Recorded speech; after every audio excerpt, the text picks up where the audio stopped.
Hey there, gearheads! If you love 50s, 60s, and 70s American classics, our YouTube channel is made just for you. From muscle cars to vintage pickups, we bring you history, restorations, and pure nostalgia. Hit subscribe and support us. Let's keep the golden era of cars alive. Join the ride now. Cars Sparkle. Number 3. Here's a 5-minute overview of the legendary and totally insane 1966 Oldsmobile twin-engine Toronado, better known as the Hurst Harry Olds, one of the most outrageous exhibition drag cars of the 1960s. The Hurst Harry Olds was a one-off exhibition dragster built in 1966 by Hurst Performance in collaboration with Oldsmobile. It wasn't built for racing competition. It was built for shock and awe. Why? Because it had not one, but two monstrous V8 engines and two transmissions, one in the front, one in the back. Yep, a twin engine, all-wheel drive, front and rear burning, tire shredding beast. Its purpose? To promote Hurst shifters and Oldsmobile's performance image. The Hurst Harry Olds was based on the 1966 Oldsmobile Toronado, which was already a big deal. It was America's first front-wheel drive car since the court of the 1930s. Front engine, 425 cubic inches, Oldsmobile V8 from a Toronado rear engine. 425 cubic inches, Olds V8 mounted in the trunk. Both supercharged with B and M blowers. Estimated total output, 1,000 plus horsepower, two transmissions, TH4 25 automatics, one for each engine. Each engine drove one set of wheels. This setup meant the car had independent power to the front and rear wheels, making it essentially an AWD dragster, something almost unheard of at the time. The Hurst Harry Olds wasn't built for time slips. It was built for showmanship. It performed at NHRA and AHRA events around the country in the late 1960s. It lit up all four tires during burnouts, creating massive smoke clouds. The exhaust thundered through open headers while the twin engines roared in eerie unison. Spectators went wild.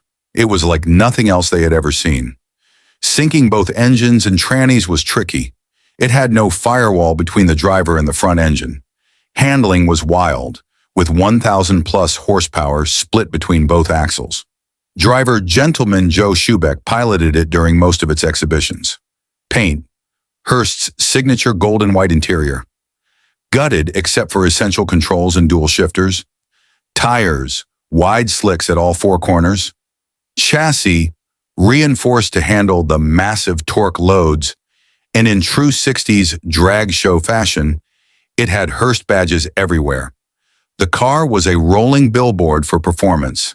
Sadly, the original Hurst Harry Olds was reportedly destroyed in a fire after its retirement in the early 70s.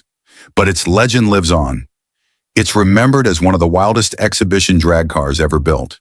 It helped promote both Hurst's iconic shifters and Oldsmobile's muscle car image. Modern tribute builds and scale models celebrate its legacy, and today it's a cult icon among drag racing and muscle car fans. The 1966 Hurst Harry Olds was part dragster, part rocket ship, part mad science experiment, and 100% unforgettable. While it never ran official competitive races, it burned itself into the memory of anyone who saw it run, and it still stands as one of the most radical engineering stunts in American muscle car history. Want a YouTube thumbnail, script version, or a comparison with the 1966 Toronado next? Number 2, the Citroen. 2CV Sahara was a special, ultra-rare off-road version of the 2CV, designed for rugged terrains like deserts, mountains, and remote areas. Despite what the name suggests, most Sahara models were actually built from 1958 to 1966, but a few later custom or continuation builds, like 1984 models, have been spotted or restored, especially by enthusiasts. It had two engines, four-wheel drive, and no-nonsense ruggedness, all packed into the famously minimalist 2CV body. The original Sahara was engineered for areas without roads, like North Africa, where Citroen had a strong presence.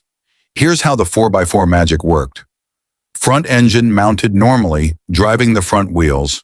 Rear engine installed in the trunk area, powering the rear wheels. Each engine had its own transmission, clutch, fuel tank, and starter. One engine for regular driving, both engines for true four-wheel drive, off-road capability. Everything about the 2CV Sahara screamed functionality, high ground clearance, minimal weight, no-frills suspension for flex and control, dual spare tires, one in the hood, one on the rear, hinged windows and ultra-simple interior. It was built to go anywhere, especially places where you'd never see a Jeep. Think deep sand, rocky paths, and jungle tracks. Specification details engines 2 times 425 cubic centimeters flat, twin total approximately 26 horsepower, top speed approximately 65 to 70 kilometers per hour, 40 to 45 miles per hour, drivetrain selectable front-wheel drive, just RWD, four-wheel drive, transmission 2x4 speed manuals, fuel consumption approximately 7 liters per 100 kilometers per engine. Very efficient production years. 1958 to 1966, original some rebuilt custom models in 1980s. Units made approx. 694 total. Ultra rare. The Sahara was never mass-produced. It was mostly sold to utility services, military, and expeditions.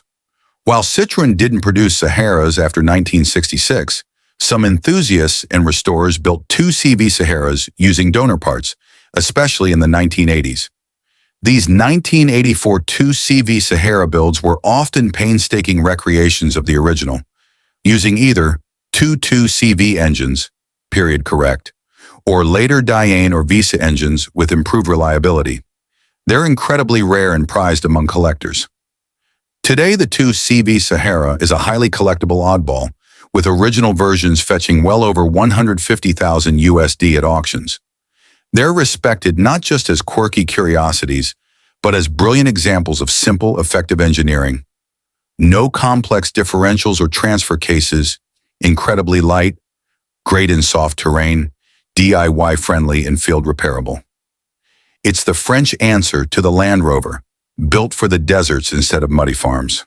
The Citroen 2 CV Sahara is proof that you don't need brute force to go off-road.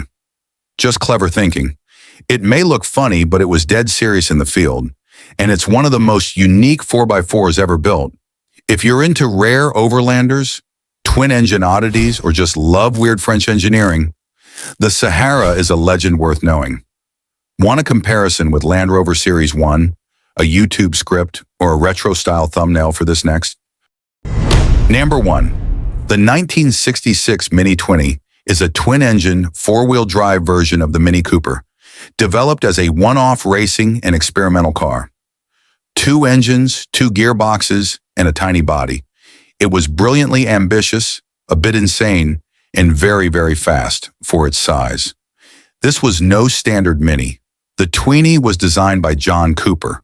Yes, that Cooper of Mini Cooper fame, with the goal of creating an incredibly fast rally and race car that still looked like a cute little British city runabout. The Tweenie was based on a regular Mini Cooper S, but with serious surgery. One 1,071 cubic centimeter inline-4 BMC engine up front, a second identical engine installed in the rear cargo area, driving the rear wheels. Each engine had its own gearbox, clutch, and fuel system. Together, they gave the car over 180 horsepower, in a car weighing about 1,500 pounds, 680 kilograms. Early versions had separate throttles, but later attempts synchronized both engines to one pedal to make it actually drivable without splitting in two. Spec detail, combined power, approximately 180 horsepower, 90 horsepower per engine. Drivetrain four-wheel drive, twin-engine top speed, estimated approximately 120 to 130 miles per hour, 193 to 209 kilometers per hour, 0 to 60 miles per hour, around 6 seconds, supercar fast for the 60s, weight approximately 1,500 pounds with both engines, tires wide racing slicks on tiny wheels. Handling was surprisingly good, thanks to the Mini's short wheelbase and low center of gravity, but the early version had no mechanical link between engines, which made traction unpredictable. Think 2 engines trying to cooperate, but not always succeeding. Unfortunately, the 20 story took a dark turn. In 1963, driver John Love crashed the original 20 during a test. The crash was blamed on a rear engine failure, which caused unpredictable behavior and a loss of control at high speed. That accident halted official development by BMC and Cooper. They deemed it too dangerous for competition without major redesigns. Still, the idea wasn't totally abandoned. Cooper and others continued tinkering with the design, leading to the 1966 version, which had better engine syncing and improved stability. But it never made it to full-scale production or rally stages. The 20 is a mythic piece of mini lore. Only a handful were ever built, likely 2 or 3 fully functional cars. It became legendary for pushing the limits of what the Mini could do, proving just how insane and brilliant John Cooper really was, influencing future twin-engine experiments like the Citroen 2CV Sahara or modern twin Hayabusa builds. Today, original 20s are lost or in private hands, but recreations and replicas pop up at vintage shows or YouTube channels. The 1966 20 Mini Cooper is a car that makes you smile and sweat at the same time. It was too fast, too advanced, and maybe a bit too dangerous for its era, but that's exactly why it's a legend. It's one of those cars that asks, why not, instead of why? And that spirit lives on in mad custom builds even today. Want a YouTube-style script, fun thumbnail, or to compare the 20 with the 2 CV Sahara or Hurst Harry Olds? Just say the word.